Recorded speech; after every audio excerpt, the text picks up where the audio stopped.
Avec une superficie de moins de 192 hectares et une population de près de 48 000 habitants, Vincennes est l'une des villes les plus densément peuplées de France. Remontons dans le temps pour comprendre les raisons de cet important développement.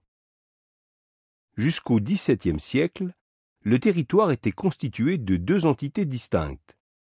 La Pissotte, un hameau situé le long d'une ancienne voie romaine, et la Basse-Cour, un lotissement autrefois destiné au logement de la domesticité royale qui se trouvait sur votre droite.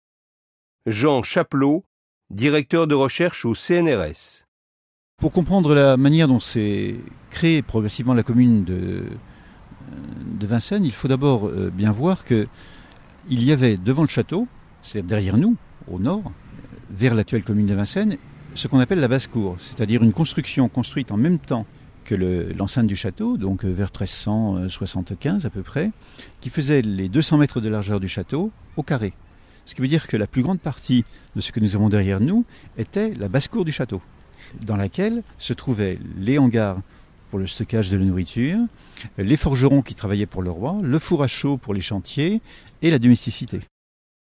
En 1667, la basse-cour et la Pissotte furent réunies en une seule et même paroisse sous le nom de la Pissotte. À la faveur d'une importante réforme administrative, la communauté paroissiale devint un siècle plus tard une commune dénommée Vincennes. En 1829, Charles X promulgue une ordonnance qui aboutit à un agrandissement doublant la surface du territoire. Ainsi, cet apport territorial permet à Vincennes d'opérer sa mutation, le village devient ville. Au cours de la première moitié du XIXe siècle, Vincennes connaît un important essor économique et démographique, notamment grâce à la présence militaire dans le château et la création d'importants casernements dans le bois de Vincennes. Le développement des transports, et plus particulièrement la ligne de chemin de fer reliant Paris-Bastille à la Varenne, ouverte en 1859, contribue également à cet essor urbain.